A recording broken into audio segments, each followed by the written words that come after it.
Selamat pagi, Ibu Bapa, saudara-saudara yang dikasihi oleh Tuhan Yesus Kristus. Selamat menikmati anugerah di hari baru yang Tuhan Yesus berikan. Teruslah berjuang di dalam Tuhan. Pastinya kita semua bisa. Selamat bersukacita bagi warga jemaat GPIB Shalom Sidoarjo yang hari ini Tuhan tambahkan setahun usia kelahiran.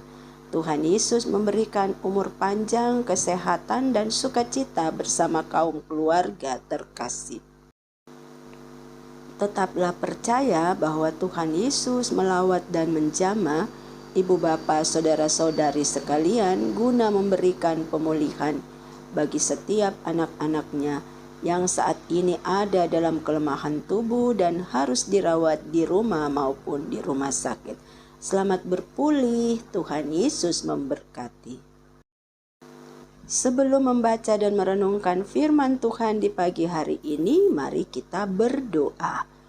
Tuhan Yesus, firman yang hidup, terangilah kehidupan kami dengan firman-Mu yang akan kami baca dan renungkan pagi ini.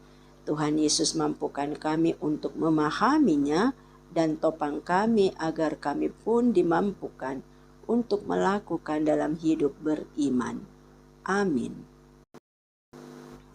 Firman Tuhan yang menjadi perenungan kita di pagi hari ini terambil dari kitab Kisah Para Rasul 13 ayatnya yang ke-13 sampai 25 yang menyatakan, lalu Paulus dan kawan-kawannya meninggalkan Pafos dan berlayar ke Perga di Pamfilia.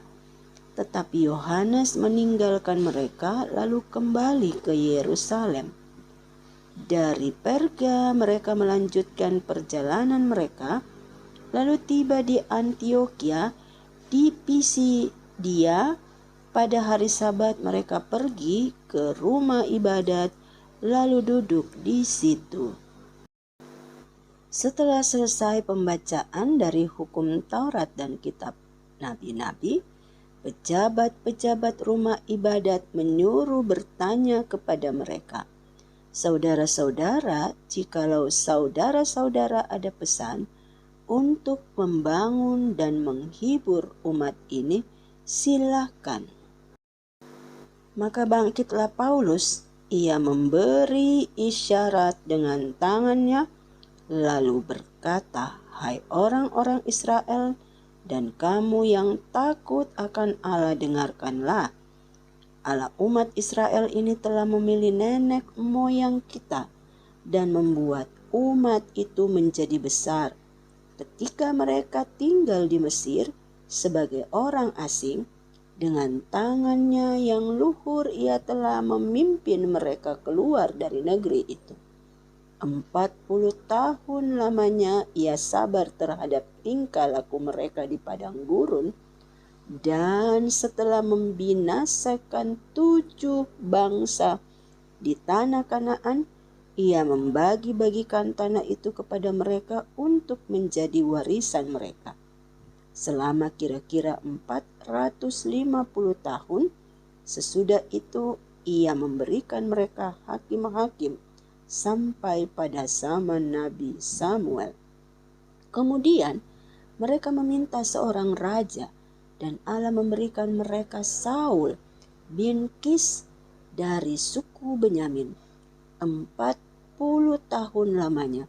Setelah Saul disingkirkan, Allah mengangkat Daud menjadi raja mereka. Tentang Daud Allah telah menyatakan, aku telah mendapat Daud bin Isai, seorang yang berkenan di hatiku dan yang melakukan segala kehendakku. Dan dari keturunannya lah, sesuai dengan yang telah dijanjikannya, Allah telah membangkitkan juru selamat bagi orang Israel, yaitu Yesus.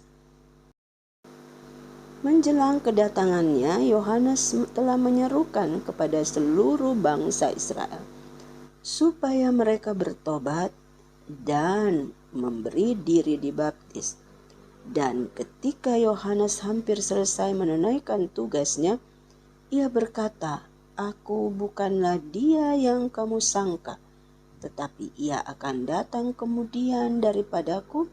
Membuka tali kasut dari kakinya pun aku tidak layak. Kesempatan tidak datang begitu saja. Itu yang dipahami dengan baik dan benar oleh Paulus dan Barnabas. Sebagaimana yang dialami di suatu hari Sabat di rumah ibadat ketika Injil diwartakan di Antiokhia di Pisidia. Setelah membaca hukum Taurat dan kitab nabi-nabi, para pejabat rumah ibadat mempersilahkan Paulus dan Barnabas memberi pesan untuk membangun dan menghibur mereka. Kesempatan berharga ini disambut baik oleh Paulus. Ia pun berdiri lalu berbicara bagi orang-orang Israel dan bangsa lain yang takut akan Allah di dalam rumah ibadat itu. Paulus berbicara tentang karya pemilihan dan pemeliharaan Allah kepada bangsa Israel yang diberlakukan dalam kehidupan nenek moyang mereka saat nenek moyang mereka berada di Mesir sampai ke tanah yang dijanjikan oleh Allah. Bahkan pemeliharaan itu berlaku sampai kepada zaman atau masa raja-raja, khususnya Daud. Dan juga pemeliharaan itu menjadi sebuah kesaksian yang digenapi oleh Allah melalui kehadiran Yesus Kristus sebagai juru selamat. Paulus dan Barnabas mendapatkan kesempatan untuk menyaksikan nama Tuhan. Di tengah hidup ini, kita pun diberi kesempatan untuk hadir sebagai saksi-saksi Tuhan. Mari kita gunakan kesempatan berharga itu untuk menyaksikan namanya di tengah-tengah kehidupan yang Ia anugerahkan, agar nama Tuhan semakin dimuliakan di tengah karya layan yang Dia embankan dalam kehidupan kita masing-masing. Selamat menabur benih firman Tuhan. Biarlah benih itu bertumbuh untuk hormat dan kemuliaan nama Tuhan. Itulah kesempatan yang Ia berikan bagi kita sekalian dalam kehidupan yang Dia anugerahkan di hari ini. Mari sehati dalam doa di pagi hari ini. Tuhan Yesus, terima kasih untuk kesempatan hidup yang Engkau berikan bagi kami. Berkatilah setiap karya yang kami kerjakan sebagai wujud tanggung jawab kami di dalam kehidupan ini. Tuntun pimpin kami agar kesempatan yang Tuhan berikan ini tidak kami sia-siakan, sehingga ini semua menjadi berkat bagi diri kami dan keluarga. Juga kehadiran kami menjadi berkat bagi banyak orang. Terima kasih Tuhan Yesus, di dalam nama-Mu saja kami berdoa dan mengucap syukur. Amin.